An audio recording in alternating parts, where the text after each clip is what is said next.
sessão virtual desta quinta-feira, os vereadores discutiram a situação da cidade do Rio durante a pandemia do novo coronavírus. O vereador Paulo Pinheiro falou sobre o relaxamento do isolamento social na cidade do Rio. Porto Alegre, Curitiba, Florianópolis, Belo Horizonte, todos esses locais estão retrocedendo, estão voltando atrás. E como eu tenho dito constantemente, eu pelo menos não quero ouvir do prefeito Crivella uma declaração desse tipo. Realmente nós começamos a isolar, a flexibilizar o isolamento de uma maneira errada. Vamos voltar atrás, não adianta mais. Ele só vai fazer isso quando ele tiver um passivo de mortos e de casos novos acima do esperado. Nós esperamos que ele entenda que, por mais linda que seja o trabalho que ele apresentou, as regras de ouro são maravilhosas, o visual que ele apresentou é muito bonito, mas elas não conseguem ser cumpridas. O vereador Leonel Brizola apresentou números que mostram que a taxa de contágio do coronavírus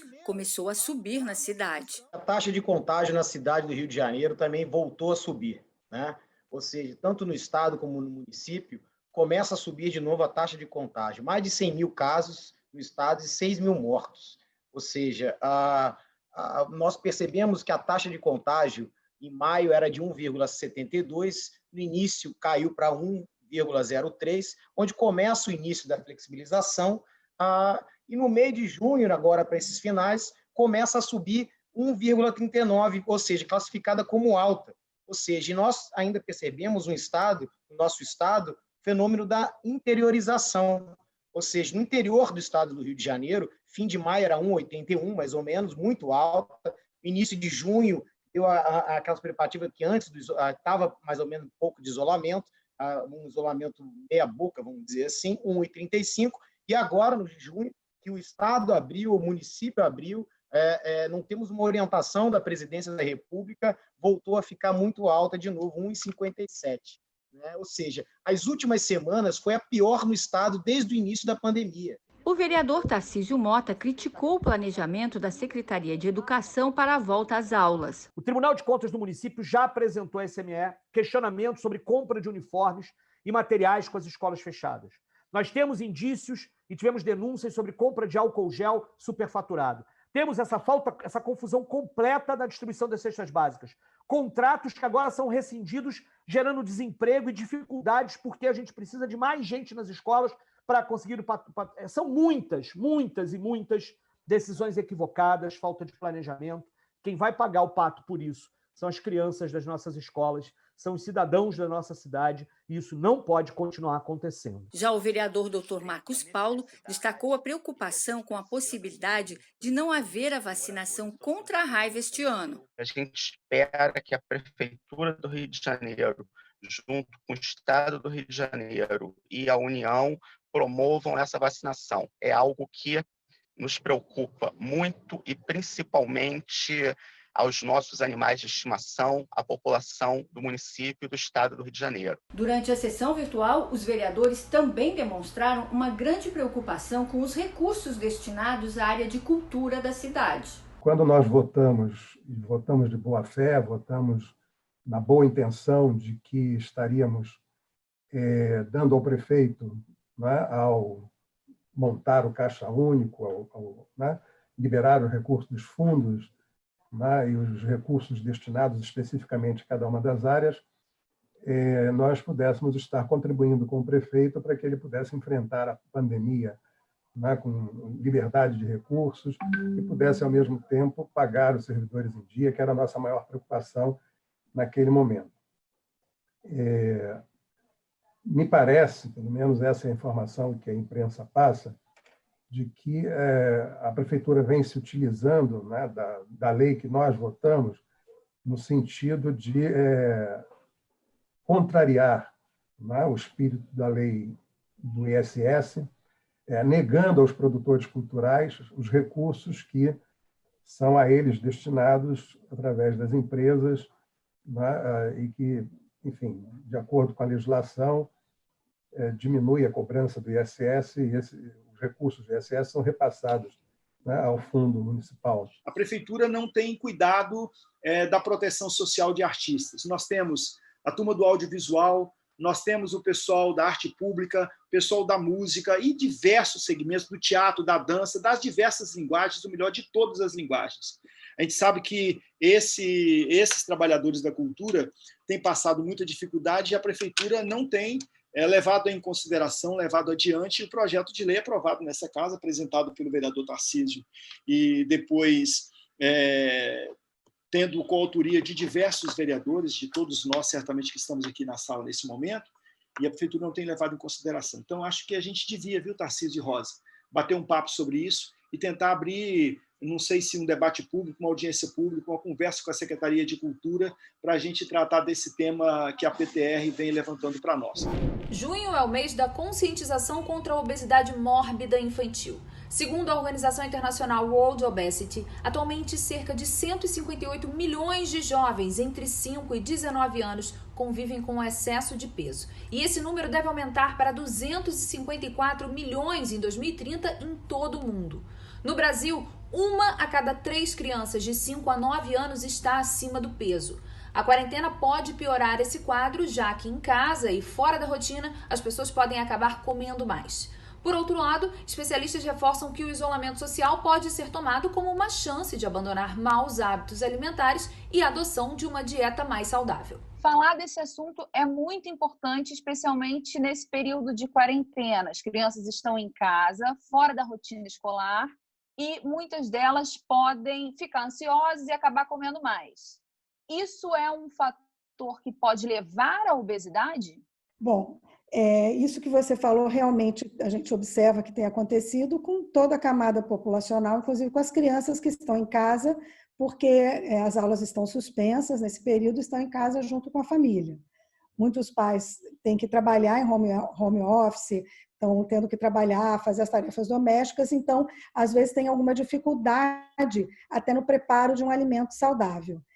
Então, acaba que a criança pode ser submetida durante esse tempo, a criança e a família toda, a ingerir, né, a consumir os alimentos mais processados, industrializados, que são mais ricos em gorduras e carboidratos, e acaba levando a um ganho de peso, somado a um sedentarismo. E as crianças ficam com maior acesso à tela. Além de aulas, né, que assistem, que normalmente não seria no horário escolar, acaba passando muito tempo em frente à TV, computador, telefone. Então, pode levar a um excesso de peso. Mas, numa criança saudável, com índice de massa corporal dentro da normalidade, com peso adequado para a idade e estatura, não chega a levar a uma obesidade. Bom, em que momento os pais devem se preocupar com esse excesso de peso? Quando a criança está em acompanhamento, né, com o pediatra, tem um pediatra acompanhando, ele geralmente faz as medidas, né, de peso, estatura, que isso vai evoluindo de acordo com a idade. Se é uma criança que está na linha de sobrepeso e de obesidade, aí você já tem que se preocupar. Por isso que na pediatria a gente utiliza esses gráficos que vão variar de acordo com a faixa etária. 1 a cada 3 crianças brasileiras entre 5 e 9 anos está acima do peso. E essas estatísticas só crescem. De que maneira a sociedade, os pais, os cidadãos podem tentar frear esse resultado para os próximos anos? A educação é o principal. A educação que tem que estar em casa, né, que é o principal em casa, e eu acho que as escolas poderiam ajudar também, orientando, falando, conversando sobre alimentos. Em muitas escolas isso já é feito. As cantinas escolares, acho que deveriam, inclusive, estimular a alimentação, inclusive de pequenos produtores do entorno, comprar aqueles legumes dali daquela região, e as crianças até participarem e observarem como é o preparo, como é cada alimento. Tem criança que não conhece os legumes, conhece um biscoito, conhece um biscoito amarelo, um biscoito, uma batata frita, mas não conhece esse tipo de alimento, entendeu? Então, conhecer os alimentos, ver como é que é preparado, participar do preparo, e a família tem que participar disso. Doutora Valéria Schincariol, muito obrigada pela entrevista. Até uma próxima oportunidade. Criado em março, ainda no começo da pandemia do novo coronavírus, o canal 160 da Secretaria Estadual de Saúde já atendeu cerca de 122 mil pessoas no estado. O governo faz um balanço positivo do serviço, que tem como principal objetivo tirar dúvidas sobre a Covid-19 e muitas vezes encaminha a população para atendimento médico. Cerca de 100 pessoas, entre enfermeiros e psicólogos, trabalham em esquema de revezamento 24 horas por dia no atendimento. Na capital, os bairros com o maior número de ligações são Copacabana, na Zona Sul, e Campo Grande e Bangu, na Zona Oeste. Queria começar sabendo de você um balanço do serviço 160, desde março até agora. A ideia inicial era que a gente evitasse que as pessoas, por estarem muito ansiosas, por estarem preocupados e sem informações sobre a Covid-19, procurassem as unidades de saúde sem ter necessidade de ir às unidades de saúde e acabassem se expondo desnecessariamente a contrair o vírus com pacientes que realmente precisavam de cuidado das equipes de saúde que estão nessas unidades. E acho que o resultado foi muito positivo, já que a gente conseguiu, ao longo desse tempo, atender mais de 120 mil ligações. A gente fez de retorno mais de 140 mil ligações de monitoramento dos pacientes, né? E acho que é muito satisfatório o que o serviço conseguiu. Vocês conseguiram saber exatamente um percentual de quantas pessoas estavam realmente doentes e precisavam de tratamento e quantos não precisavam? Saber quantos estavam doentes, a gente acaba não sabendo, né? O que a gente avalia são se as pessoas têm sintomas que são compatíveis com a Covid e muito se assemelham com os sintomas gripais, né? É interessante que a gente teve uma curva que foi aumentando. No início, a gente tinha mais ou menos metade das pessoas ligando, buscando informações, sem sintoma nenhum, e mais ou menos metade das pessoas ligando já com sintomas. A gente chegou a ter perto de 80% das pessoas do pico da pandemia aqui no estado do Rio de Janeiro, né, na cidade do Rio de Janeiro mais especificamente, já que a gente hoje tem um processo de interiorização também, né, da Covid, 80% das pessoas ligando com sintomas respiratórios, né? Quando é que vocês registraram? Em que período vocês registraram esse pico? Esse pico foi registrado por volta de meados de abril até meados de maio, onde a gente teve um grande pico de ligações. E quais eram os sintomas que as pessoas mais relatavam? Os principais sintomas são a febre, a tosse, são sintomas gripais inespecíficos, né? Mas muitos relatos de anosmia, né? E uma quantidade até bem grande de pacientes relatando falta de ar. A gente entende que parte disso são pacientes que tinham ansiedade, por exemplo, e que estavam ligando porque estavam ansiosos com o isolamento, com a quarentena. Mas até nisso o serviço também foi importante porque ele conseguiu manter o monitoramento desses pacientes e fazer com que eles fossem às unidades de saúde só quando necessário. Rodrigo, muito obrigado pelas suas informações e estamos aqui abertos para qualquer outra informação que vocês queiram passar para a gente. O MEC prorrogou até o fim do ano a autorização para as aulas à distância no ensino superior por causa da pandemia. Como manter o foco do aprendizado em casa e ainda aumentar a produtividade? Eu converso com a Marisa Baumbar, que é pedagoga. Marisa, muito obrigado pela sua presença. Eu gostaria de começar essa entrevista tendo uma análise sua em relação a essa prorrogação do MEC. Como é que você acredita que a gente vai se comportar, pelo menos até o final do ano, que é justamente o período limite dessa medida? Sérgio, eu agradeço. Realmente, essa medida ela pegou assim, todo mundo de surpresa, né? Assim como a pandemia, que pega todo mundo de surpresa e a gente passa a ter aí um movimento muito diferente dentro da educação no mundo inteiro, mas que deixa a gente muito surpreso, porque a gente não tem muita referência, não tem muito parâmetros, né, para criar. Então, tudo está sendo testado em tempo real, né? A gente, é o nosso momento. E realmente deixa todo mundo muito ansioso, né? Porque a gente vê uma medida, né, que prorrogando tudo isso, né, suspendendo tudo isso até o final do ano, e algumas áreas da educação, né, universitária, a gente pode ficar tranquilo, porque são áreas que o aluno consegue desenvolver bem, né, a área das ciências humanas, né, e você consegue trabalhar isso melhor. Mas tem algumas áreas que você precisa estar ali com o professor, você precisa estar ali com os colegas, você precisa tocar em algumas coisas, né? Você precisa vivenciar algumas questões. E isso deixa realmente todo mundo muito surpreso e impactado. E, na verdade, até uma divisão aí, tanto dos professores quanto dos alunos, né? Fica todo mundo concorda, não concorda. Eu fico imaginando, né, que quem está à frente de tudo isso já está prevendo aí uma possível segunda onda, né, querendo evitar essa segunda onda, e por isso essas medidas. Né? Justamente isso, né, Marisa, porque a gente teve um primeiro semestre meio que começando presencial e depois indo para esse ensino remoto. E aí não tinha muito saída, né? Ou a gente ia ou paralisava, justamente interrompia esse estudo, mas a gente nem pensava pela nossa cabeça, não passava pela nossa cabeça essa questão de uma segunda onda, ou seja, a gente ainda tem a possibilidade de estender isso durante muito tempo, né? Então, como que a gente deve se comportar numa situação como essa? Como se planejar para um segundo semestre? E a gente não consegue nem pegar como referência, por exemplo, né, as universidades americanas, porque elas encerraram o semestre agora e vão começar um novo em agosto, né? Então, eles meio que começaram normal, né, e tal, e ficaram com aquele finalzinho. Então, a gente não pode nem pegar eles como referência para a gente nesse momento. Acho que a gente fica muito... todo mundo fica, né, com ansiedade. Acho que tem que pensar devagar, tem que agir devagar, tem que respirar e tem que ir um passo de cada vez, um dia de cada vez. Marisa, muito obrigado, então, pelas dicas, por todas as informações que você nos passou. Obrigado. Obrigada, Sérgio.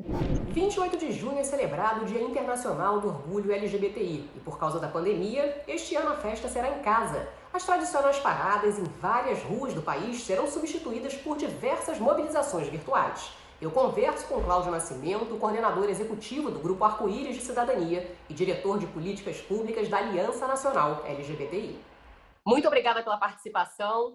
Cláudio, me fala da importância da comemoração do Dia Internacional do Orgulho LGBTI. Olá, Ingrid. Olá, TV Câmara, todas as pessoas assistindo. Essa é uma data simbólica, Ingrid. Ela representa uma data de revolta que é considerada um momento muito importante para a comunidade LGBT mundial. É a chamada Revolta de Stonewall, que aconteceu no bairro Greenwich Village, de Nova York, que iniciou no bar Stonewall Inn e depois se estendeu por vários bares do bairro de Nova York. Essa revolta aconteceu em razão de que havia costumeiras batidas policiais em locais de frequência LGBTI, na época em local de frequência gay, trans, les, e nesse dia, então, as pessoas já revoltadas com as atitudes de violência, de achaque, elas reagiram e foram dias de muita revolta e que então foi cessada essas atitudes de achaque, de batidas policiais injustas nos locais de frequência LGBT daquela cidade. E aí, então, no ano seguinte, foi feita a primeira parada do orgulho LGBTI de Nova York e foi um marco importante, uma referência para o mundo todo.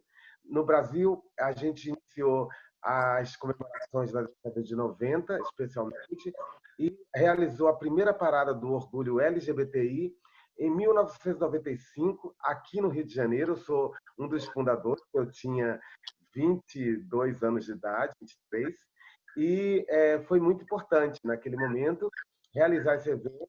E hoje a Parada do Orgulho LGBT, neste mês, comemora 25 anos, Jubileu de Prata, a primeira parada do Brasil. Então, é uma data para justamente enfocar e celebrar nossas lutas, nossos direitos, nossas conquistas, principalmente o nosso direito de existir. Agora, Cláudia, a gente está passando por esse período de pandemia, com isolamento social, e esse ano as comemorações vão ser diferentes, não é? Conta pra gente os detalhes da programação virtual de vocês esse ano. Então, esse ano, com toda a crise do Covid, né, que as autoridades sanitárias nos orientam a respeitar, né, as regras, né, de isolamento social, que é muito importante nesse momento para não propagar o vírus, a comunidade LGBTI decidiu, a Aliança Nacional LGBTI, o Grupo Arco-Íris, a realizar as suas atividades todas de forma digital, de forma online, 100% online. Então, no dia 28 de junho, vamos realizar a Parada do Orgulho LGBTI online em Brasil, onde contaremos com a participação de diversas personalidades e pessoas que defendem os direitos da comunidade LGBTI de todo o Brasil.